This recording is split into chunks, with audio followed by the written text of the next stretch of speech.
नमस्कार दोस्तों, स्वागत है आपका मेरे आज के नार्सिसिस्ट सीरीज के एक और नए वीडियो में। मेरा नाम है राजीव, ये है राजीव कोचर लाइफ मंत्रा। दोस्तों, आज इस वीडियो में बताऊंगा लॉस्ट चाइल्ड के बारे में, जिसको इनविजिबल चाइल्ड भी बोला जाता है नार्सिसिस्टिक फैमिली सिस्टम में।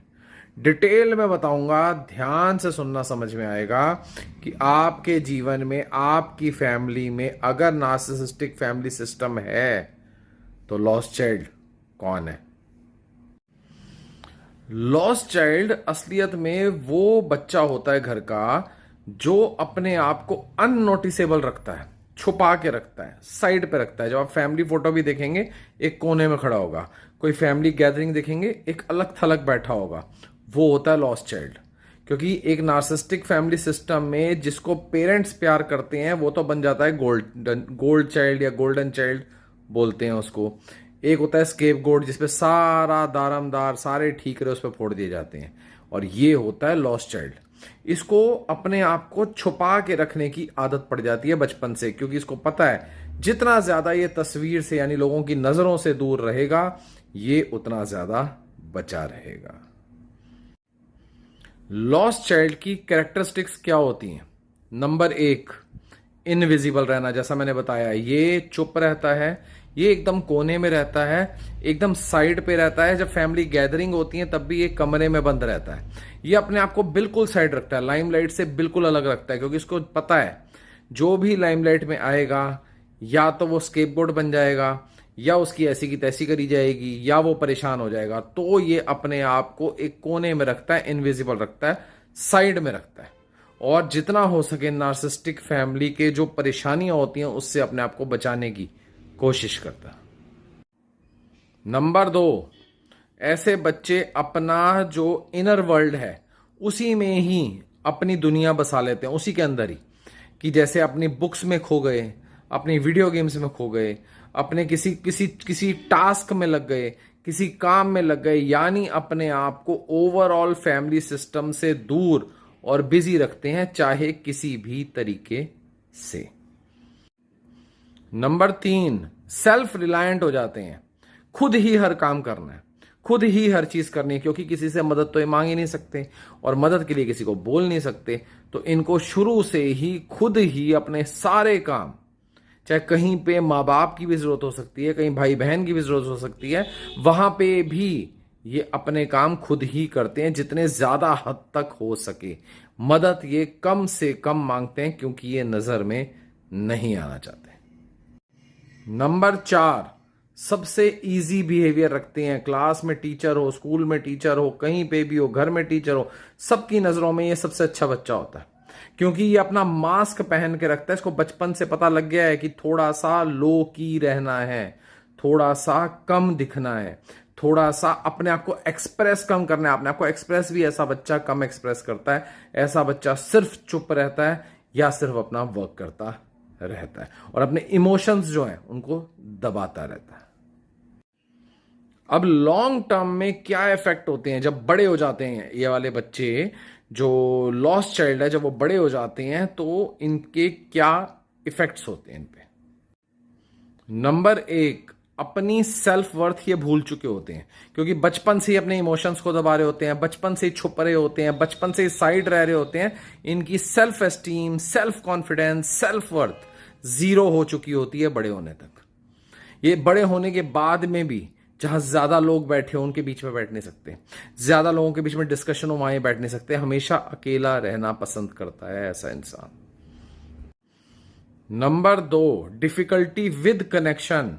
जैसा कि मैंने बताया, डीप इमोशनल कनेक्शन ये नहीं बना पाते हैं, क्योंकि इन्होंने खुद भी कभी डीप इमोशनल कनेक्शन देखा ही नहीं होता।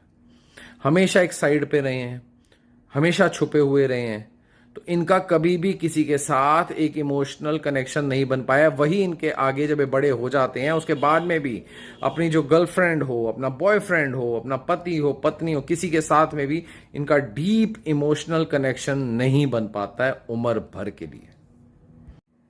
Number 3, emotional numbness.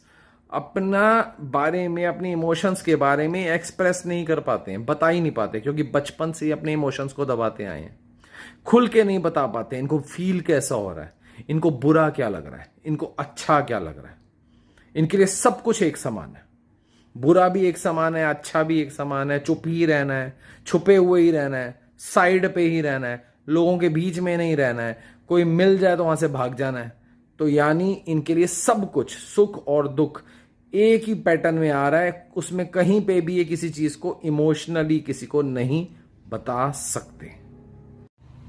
Number 4, hyper independence. बचपन से आदत लग गई है खुद काम करने की, किसी से हेल्प मांगना जैसे पता नहीं कौन सा तीर चला दिया। हेल्प मांगते ही नहीं है किसी से भी, हर काम खुद करेंगे, हर चीज खुद करेंगे, क्योंकि इनको आदत ही ऐसी डल गई है बचपन से। इनको किसी से मदद मांगनी पड़ जाए वो इनके लिए परेशानी वाला काम है।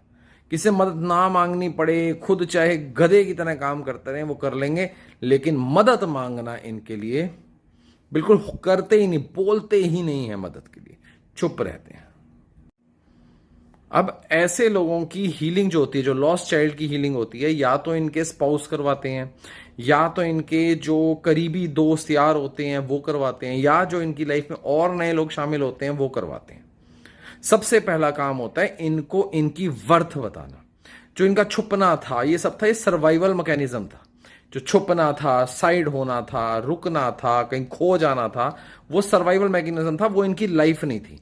तो इनको वो बताता है कि भैया तुम ऐसे नहीं हो, तुम्हारी अपनी वर्थ है, तुम ये इंसान हो, तुम्हें छुपने की जरूरत नहीं है, छुप क्यों रहे हो तुम। तो उनको क्लैरिटी देने के लिए एक न्यूट्रल पर्सन चाहिए होता है।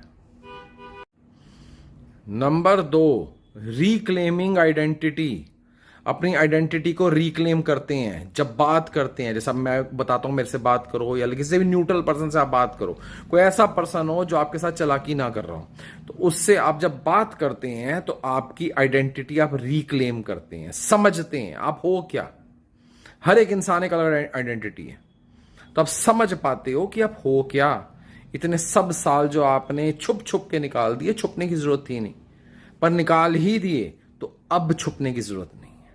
तो ये समझते हैं। नंबर 3, ना इनको यस कहना आया ना इनको नो कहना आया, तो इनको सबसे पहले नो कहना सिखाया जाता है, क्योंकि इनके नो में भी यस हो जाती है। क्या होता है, इन्होंने किसी से बात नहीं करी, किसी से हाल चाल नहीं पूछा, किसी के साथ रहे नहीं, कोई डीप कनेक्शन नहीं है, माँ बाप ने इनसे कुछ पूछा ही नहीं, माँ बाप ने इनका कुछ करा ही नहीं, बस ये दबे हुए रहे, दबते रहे, दबते रहे, दबते रहे, ना यस कहना आया ना नो कहना आया। पर आज इनको समझ आना चाहिए कि ये आज से नो कहना शुरू करेंगे, नो बोलना शुरू करेंगे, तो अपनी लाइफ में एक बाउंड्री को सेट करना शुरू करेंगे, और जैसे जैसे बाउंड्री सेट करेंगे ये उस लॉस्ट चाइल्ड वाली इमेज से बाहर आना शुरू कर देंगे। और ज्यादा जानना चाहते हैं, और ज्यादा समझना चाहते हैं, अपने को स्ट्रांग बनाना चाहते हैं, नार्सिसिस्ट से डरना नहीं चाहते हैं, नीचे दिए नंबर पे व्हाट्सएप कीजिए, मेरे साथ 1 घंटा बात कीजिए। ये बात ऑनलाइन फेस टू फेस होगी, और ये मीटिंग फ्री नहीं होगी, ये पेड मीटिंग होगी। तो जो सीरियसली मुझसे बात करना चाहते हैं वो आए और मुझसे बात करें।